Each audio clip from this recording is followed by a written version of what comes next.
This is the newest, most exciting entertainment show where nothing is off limits. We bring you real, authentic, and raw conversations. Enjoy good vibes, fashion, and lifestyle from your favorite celebrities. Fun, trending topics, games, and educative segments. Every Tuesdays from 3 p.m. and Saturdays from 4 p.m. to 5 p.m. With me, LAVIN, NYAGOWA, and Hazel Jeru. Only on The Unfiltered. Katika kipindi tunakuletea wasanii. What's up my guys? I go by the name Rainams. Eti nikipita kwa macho na nipimia, na kama sina pesa unguwezi nipimia. Hapa Shenster the Poet manze. Ngoma moto moto. If you wanna show some love but don't fake it too.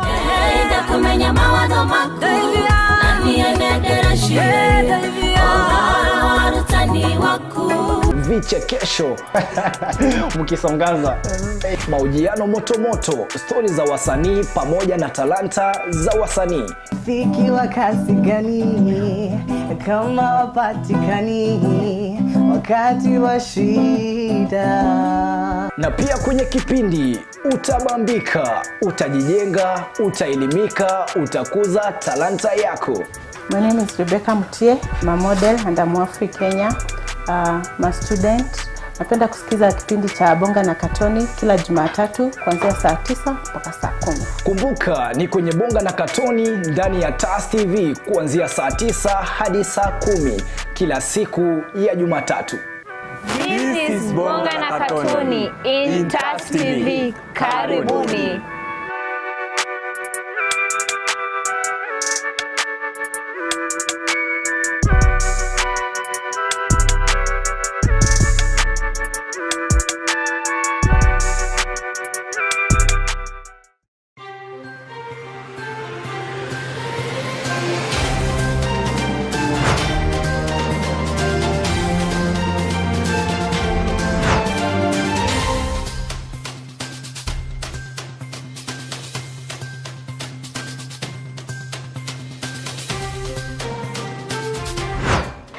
Get informed on what is happening in our political scenes and people who are making headlines in different parts of the country and the world right here at TAS TV. Join me, LAVIN, NYAGOWA, as I bring to you weekly news highlights that are factual every Friday at 4 o'clock. See you then.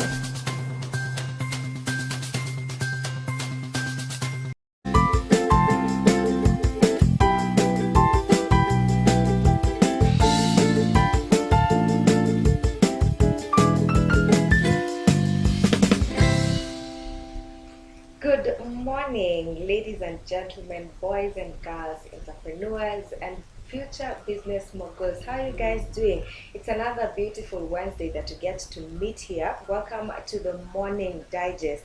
And as always, I am your host, LAVIN NYAGOWA. So today we want to shed some light on the topic, the importance of learning entrepreneurship while still in college, and especially for college students. So in maybe the next in the next 30 minutes to 1 hour, we'll be exploring how to develop the entrepreneurial mindset earlier in time before you get to complete your higher learning and then move on to the next step. So keep it here. Make sure that you take some notes and make sure that you take something with you home. And at the end of the day, we all aim to learn and we aim to be educated as well. So kama kawaida, I have my guest on set atakuwa anatusaidia just to shed more light on what exactly we are talking about today. Karibu sana once again. Thank you. Please introduce yourself. Thank you, LAVIN. I'm McDonald Wakoli, an educational expert. Yes. Majorly, I've majored in line of ensuring that I elicit or give light in terms of people understanding why education and the role of education in human life. But before that, allow me to greet my wife, Madam Angela. I greet you. I know you are busy teaching now in Bishop Kanyire Academy. I'll also want to extend my greeting to my great institution, JFC Mnene College of Health Science. I really value this college, and I know they are doing great under the guidance of Mr. Ochol, Madam Ochol, and Mr. Andei, and of course under the leadership of our principals, Mr. Reynolds Onyango, and other teaching faculties. Okay, that's interesting. So today we are talking about the importance of learning entrepreneurship, and especially for college students. So maybe just to start us off, why is it crucial for students to learn about this during this period? Now, entrepreneurship is key in student life. To me, I look at entrepreneurship as a course that helps in solving problems. So looking at entrepreneurship, it should be able to solve both immediate and of course far problems that we encounter in day-to-day life operation. Yes. Okay. So looking at it, entrepreneurship is broad and very broad. So what are some of the key skills and knowledge that aspiring entrepreneurs are supposed to possess, or they're supposed to pick along the way in the process of learning? Now, maybe to highlight 4 main skills that any entrepreneurship person should have, either be it a student or any other person in the street should have. We have a collaborative skill. For you to be a better entrepreneur, you must be able to have collaborative skill, in that you can be able to work closely with others without a lot of friction. But we also need to have what we call negotiation skill. It's important for an entrepreneur to have that negotiation skill, in that you can be able to cut your way out in terms of either a certain product that you are giving out to the market, or you are negotiating to get a certain deal. So negotiation skill is very key to an entrepreneur. Yeah. But also it's important for an entrepreneur to have teamwork skill, which again you have to learn. These are things that you have to learn while in college or in any education setting. Teamwork is very, very key in terms of your way out. And the most important also, we talk about problem solving skill. Remember, we are saying that entrepreneurship is about solving problems. So without having that problem solving skills, it will be very difficult for you to navigate in the world of entrepreneurship. Okay. So in layman's language, what you're trying to mean is that ile kukuwa na mdomo tamu. How can I convince a client to actually get my product? Why is my product why should you pick my product among all the other products that you have in the market? Sure. That's interesting. So because at the end of the day, seeing is always believing.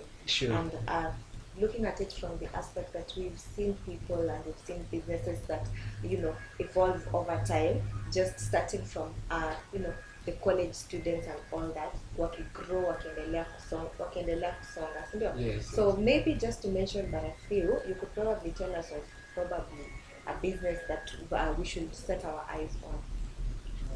Now, I know of a few businesses that started, especially when these people are still in college. There's this system developers in terms of cloud system and bulk SMS system. These are things that started in college, and I know a guy who is applying both. He's actually a lecturer in JKUAT. He was a student in JKUAT and he started that particular business, and currently is sending that or selling that product to nearly all institutions in terms of bulk SMSs. So these are things that they learned while in school. Others, we have people who supply product like uniform, and they learn that particular skill in school.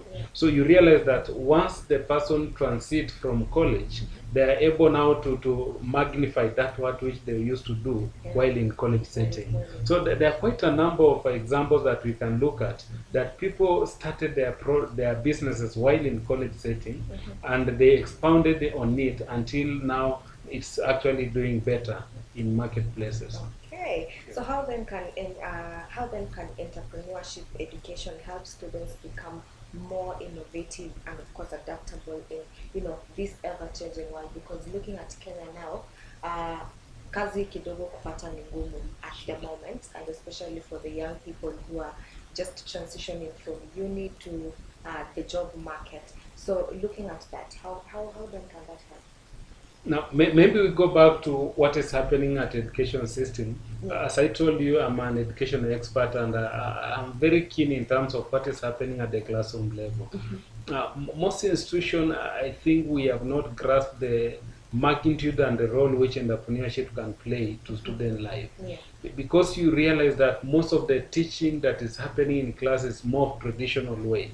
For instance, you are just asked to define what is entrepreneurship, what is the role of entrepreneurship to maybe to a student or to the marketplace, which does not add meat, of course, to the bone.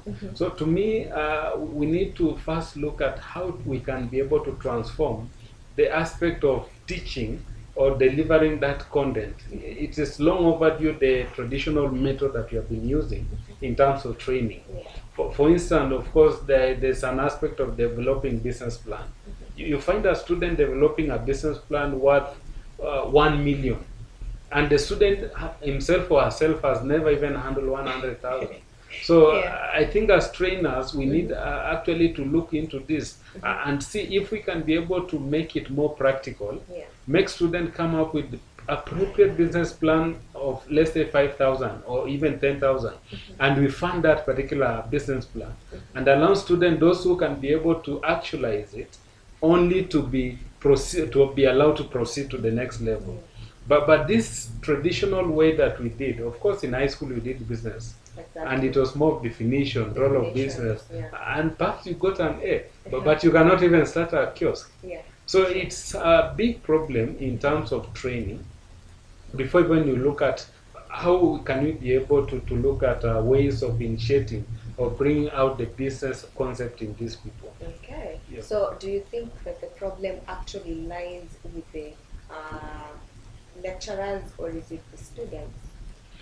I think at the curriculum design level, because some also lecturers are directed by the curriculum, this student will be examined at the end of the day, and most of the examination is not more practical, it's actually theory. To me, I think as much as it's more theory, we need to take that initiative as trainers to change our model, such that we make the student to be more problem solving. We develop a problem as trainers. We see how we can be able to make that collaborative aspect comes out in student, and as well as the negotiation skill, such that we can be able now to make students have some clear topics, send them out to the field, conduct some survey, introduce some products to the market, and see how they can be able to compete, instead of just doing the conventional way that we have been doing. Yes, I was actually listening to a certain podcast, and one of the things that came out is that most institutions test memory, they don't actually test understanding. Kwa sababu unapata, when you get into the exam room, utasoma swali, but then hautakumbuka what that is at that particular moment. But you leave the exam room 2 minutes later and you remember exactly what that question was asking. So it's more of testing the memory, umeshika nini, and like umeelewa nini. That is, So I think it's a good way if the institutions tend to embrace exactly what you've just talked about. Sure. Okay, so let's move on. We have mentors and professors from different entrepreneurial aspects. Yeah. So what role do these mentors play, especially when it comes to the students who look up to them when it comes to that is? I think mentors plays a very critical role in terms of initiating and, of course, maintaining that momentum of entrepreneurship in students. Yeah. For instance, if you have renowned mentors who have done very well in terms of practical aspects. No, we have mentors who are very good in theory aspects. Exactly. Those ones, which are many actually in Kenya. But we have real entrepreneurs. Yes. And one example is my very great professor in JKUAT, whom of course the name is not coming out very clearly now. But he started a poultry farm, which now when he's teaching students about micro kind of businesses, he can be able to show them practically that even with a small space, you can be able to start something small. Like even in my radio place where I actually have a very small space where reared some chicken. You see, that's the practical aspect that you can be able to tell these students. You can start a business with this kind of capital. Get informed on what is happening in our political scenes and people who are making headlines in different parts of the country and the world right here at TAS TV. Join me, LAVIN NYAGOWA, as I bring to you weekly news highlights that are factual every Friday at 4 o'clock. See you then.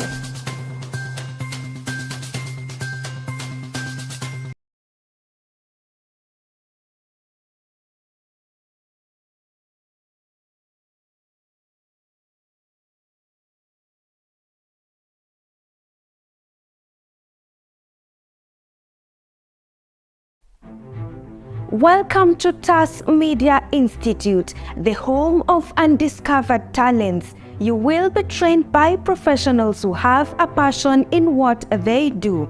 Do not be left behind. Enroll now and become a pioneer of TAS Media Institute.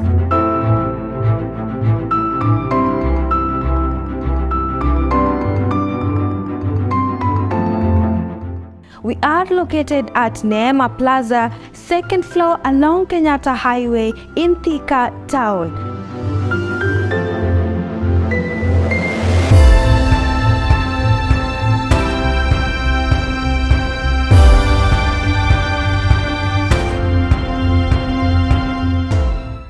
Life can sometimes take unexpected turns, and this family's story is no exception. When a gas explosion completely changed the course of their living, Mr. Joseph Lual and his family have been forced to face unimaginable hardships. But even in this phase of adversity, they have managed to persevere with so much resilience. And as the saying goes, adversity introduces you to yourself. Let's get the story of Mr. Joseph and his family.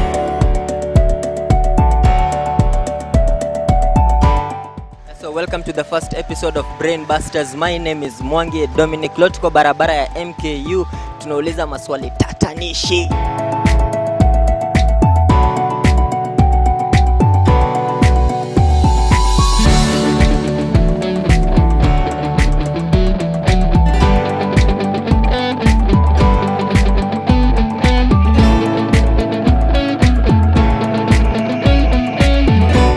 At TAS Media Institute, we let you discover your talent.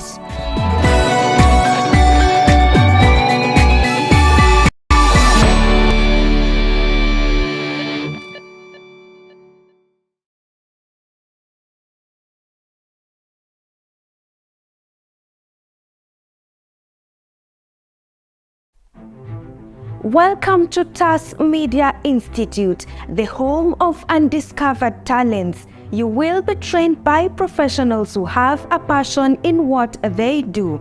Do not be left behind. Enroll now and become a pioneer of TAS Media Institute.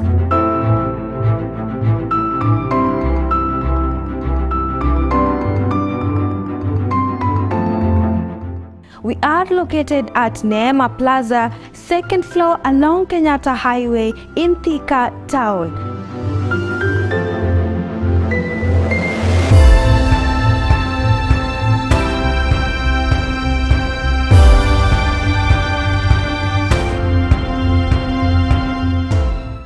Life can sometimes take unexpected turns, and this family's story is no exception. When a gas explosion completely changed the course of their living, Mr. Joseph Lual and his family have been forced to face unimaginable hardships. But even in this phase of adversity, they have managed to persevere with so much resilience. And as the saying goes, adversity introduces you to yourself. Let's get the story of Mr. Joseph and his family.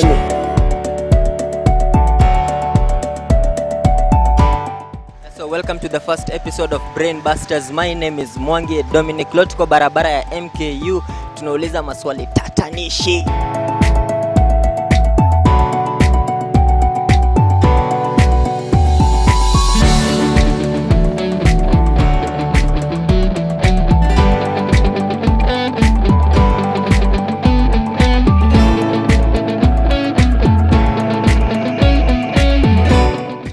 Gas Media Institute will let you discover your talent.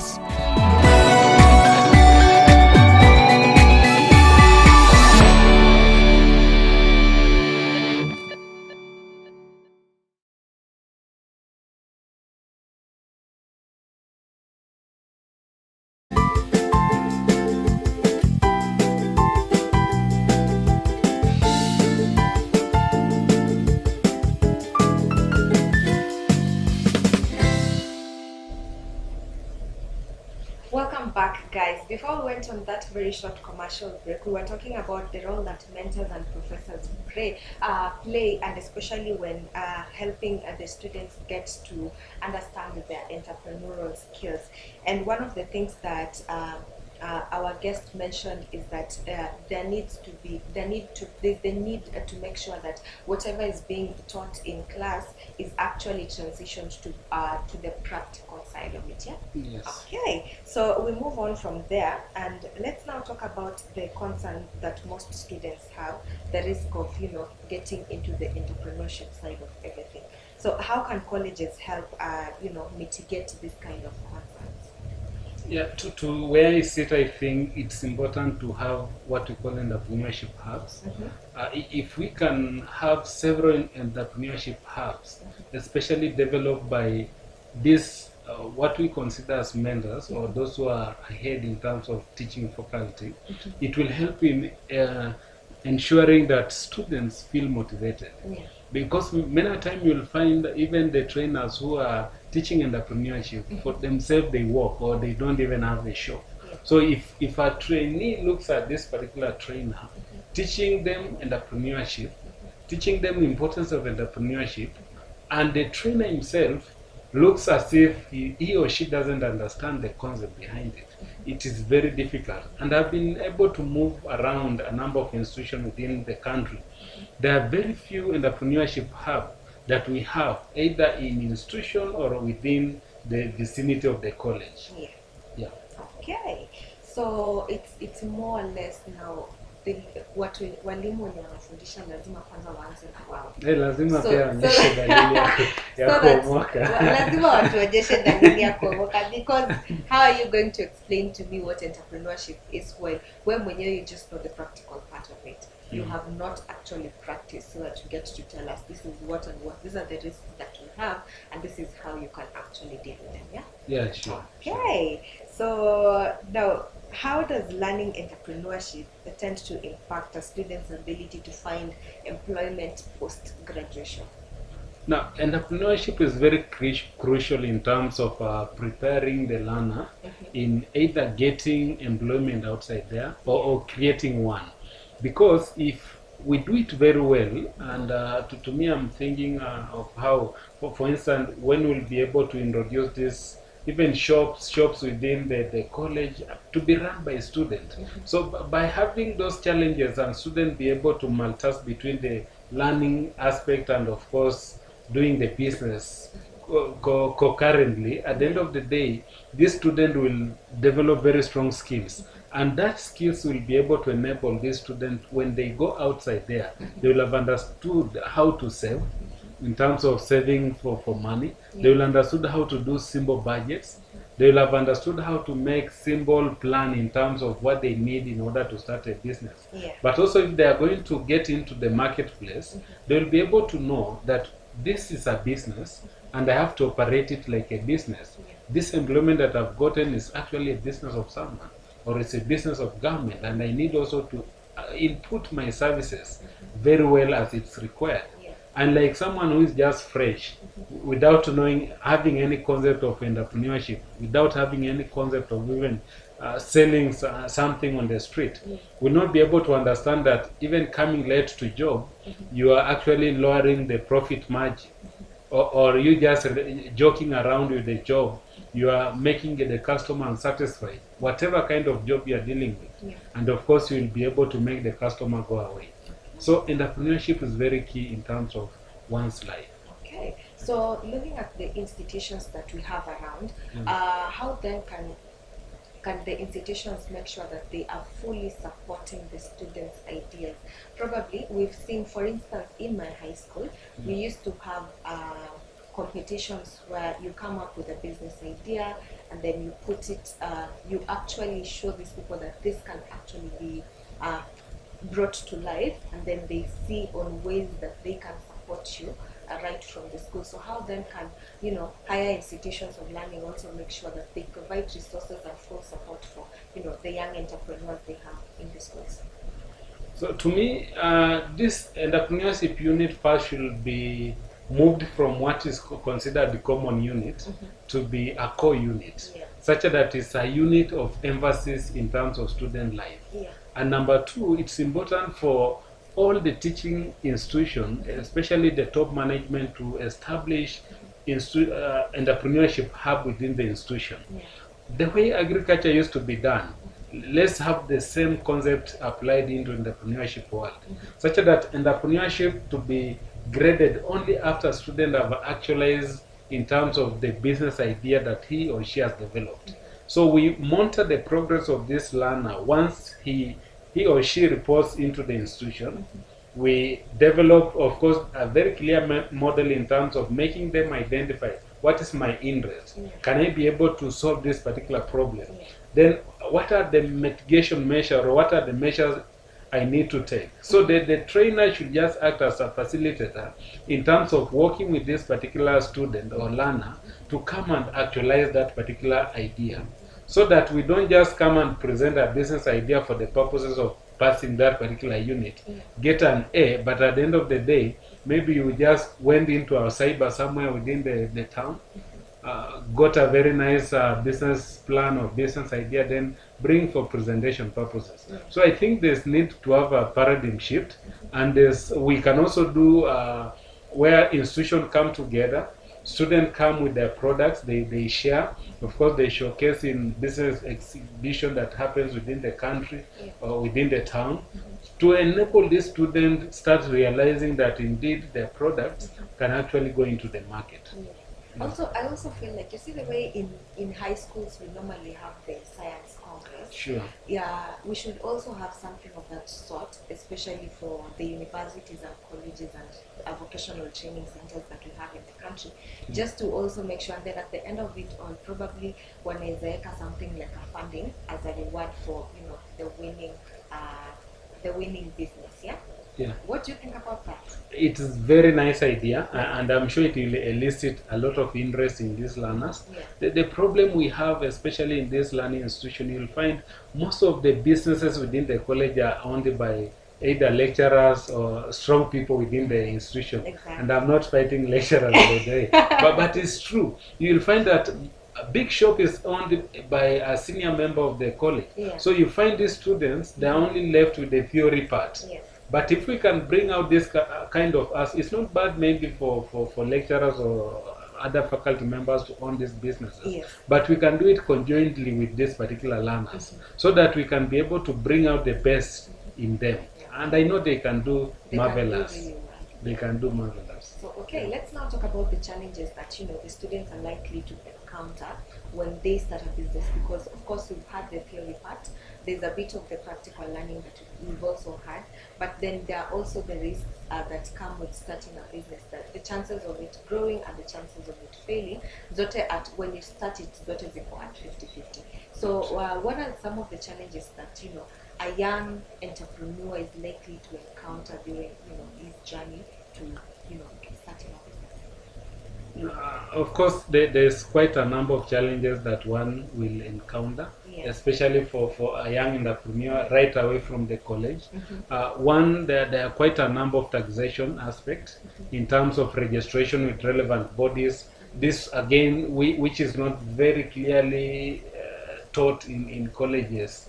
So you find out that now one is just excited at 50,000 and want to put a shop, not realizing that Kanjo will come there with several, of course, lists that they want. You have this fire something you want. So quite a number of regulatory mitigation that will come along with that. But also competition from the other well of shops that have already established or businesses. So competition is inevitable in any business that one starts. But cultural factor, it's also important to understand the culture of that particular place. Yeah. So for instance, we were joking the other time that if you are starting a bakery and you want to supply bread to Mombasa and let's say to Western, for Mombasa they like soft things. For Bungoma and Western region they like hard things. Yeah. So if you are doing soft and you want to sell it to Bungoma or Western region, there's chances that you not sell. Yeah. But to Mombasa you'll be able to sell very well. So it's important to understand the cultural setting and of course how do these people live. Yes. So market scanning is very important for these particular young entrepreneurs. So those are some of the challenges that a young entrepreneur will be able to encounter while in the marketplace, starting a business. Okay, so how then can they overcome these kind of challenges? Now, we are not saying that these challenges can hinder someone to grow. One can be able to grow. So number one, it's important to understand what are the requirements that an entrepreneur need in order to start the business. So one should be able to start at that particular point. If there are regulatory bodies that one need to register with, you should be able to look at them and look at the cost that you need to incur. So if you can be able to figure out the registration aspect, you'll be able to figure out the market survey, see how unique is your product in terms of the market. Is your product unique in terms of what is there in the market or just any other product that's readily available? So if your product is unique, then of course you'll be able to catch edge very fast. But also you need to have a clear planning and understanding that the business will not be able to sprout to the maximum within just a certain period of time. But you need quite some time for you to actualize. So once you understand that concept, going into the business world, it will be easier for you as a person. Okay, so let's now look at personal development and growth. How does entrepreneurship help you as a person who's most likely to venture into business in the near future, just to help you with your growth and development? So from where I sit, through entrepreneurship, of course, you can develop quite a number of ways, but most importantly, your network in terms of people you are reaching out. Because with the time, let's say when you started a business of 10,000 shillings, and it increased to about 50,000. In terms of network, the people you are reaching out in terms of people supplying products to you, you supplying into the market, of course, your network will be increasing. And the more your network increases, of course, your net worth also increases. There's a very thin correlation between network and net worth. But also, there's aspect of you developing in terms of having a wider spectrum in terms of market reach. Because if you become consistent, and of course you keep on increasing and improving slowly, your market scope will be able to increase, such that you'll be able to reach out to quite a number of people within a second or within a glance of a time. Okay, that's very, very interesting. As we slowly come to the end, what advice would you then give to students who are interested in pursuing entrepreneurship but do not really know where they should actually start from? Yeah, to me, what I've been saying and what I've been advising this student is always start small, understand what is your interest. Are you able to solve that problem? Why can't you be able to look at it from the simplistic point of view? Like personally, I do organic soap, which is very good for acne. It's very good for pimples and dark spots. I do them, and the market reach that I'm targeting currently, that I'm selling to, is around like 100 to 200 people. So it's important to understand what is your capital size, so you can be able to start small and let it grow. Don't move with pressure that, let's say, I want my business to sprout and become very big within a very short span. But you need to understand that if you have the interest, be consistent, start small, you'll be able to make it. Okay, so how then can high institutions of learning also foster a culture of entrepreneurship on campus, and of course encouraging more students to try and explore that direction? To me, I think, and this one I'll still reiterate, there's need for paradigm shift in terms of how the training is taking place. We need to start establishing an entrepreneurship hub within the institution. Yeah. We need to have practical kind of teaching in terms of what is happening in classroom level. This aspect of business plan presentation, we need to change it. Let's encourage students to be more practical in terms of what is their budget. A student presenting 1 million in terms of budget, and the student herself or himself cannot be able to afford even 10,000, that is more theoretical. We should be able to make sure students do things that we can even fund. And if possible, let's calculate this entrepreneurship aspect, not just as a unit that is common, but let us make it core unit, such that a student knows that for me to pass, I must be able to showcase that I've been able to actualize my business idea into the real product in the market before I be considered competent for that particular unit. Okay, that's very, very interesting. So it's actually looking more on the practical side and like making sure that, you understand the theory part. Test your understanding and don't actually test the memory. That is one of the biggest things that you may talk about from this specific program. And maybe just as we conclude, something that caught my attention this morning, probably you can just tell me what you think. It's so random, by the way. Kenya agreeing to actually, send their troops, or actually the United Nations giving Kenya that permission to send their troops to Haiti. What do you think of it? That thing, to me, I think it's a big. I can think it's a big mistake to do to our country, because looking at Haiti, the language they speak is France. Our military, I really doubt if they know France. I really doubt if they know that language. And again, they're not sending KDF, they're not sending armies, they are sending our normal police officers. So to me, I think the country is subjecting those people to early death. It's just a predetermined death, because looking again at the demographic of Haiti, it said that even there are some military officers within Haiti who are sponsoring these goons. So it is very possible that when Kenyan troops will be there, of course, you don't understand the language of the place, you don't understand the demographic of that particular place, you go to fight. Do you think you are going to win in that war? It's actually food to thought, but it's a miscalculation from where I see it. Okay. So guys, tell us what you think. Otherwise, this show has been an amazing program. Maybe you can also share with us what do you think we should discuss on the next episode of the Morning Digest. That way, we get to give you what exactly you want to know. So thank you so much for coming. It has been amazing having you, despite the fact that tutakuwa na wewe several episodes to come. Maybe there are some questions that we need to respond to from the viewers. We can also do so. Okay, from today's episode, I doubt people have questions, but let me just read the few comments that we actually have here. Sling Editrix is saying, thank you so much for giving us that kind of information. Thank you so much, Sling. We have Samson tuned, asante sana. We also have Katoni, the presenter, tuned in. Thank you so much for having. Virginia is saying, asante sana for the show. What an amazing program. Thank you so much. We also have Christine, asante sana.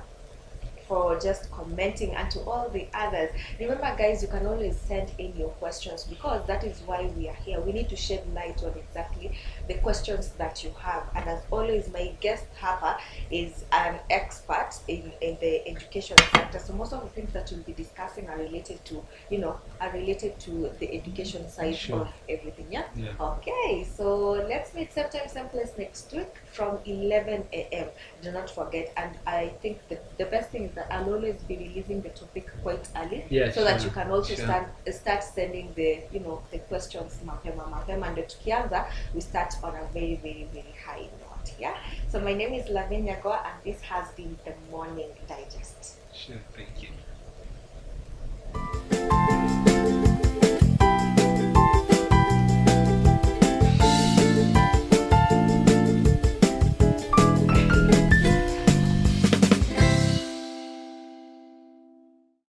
Katika kipindi tunakuletea wasanii. What's up my guys? I go by the name Rainams. Eti nikipita kwa macho unanipimia na kama sina pesa unguwezi nipimia hapa Shenster the Poet manze. Ngoma moto moto. If you wanna show some love, show some love, but don't fake it too. Hey, ndakumenya mawazo mako. Nani anedera shire. Oh, rutani wako. Vichekesho.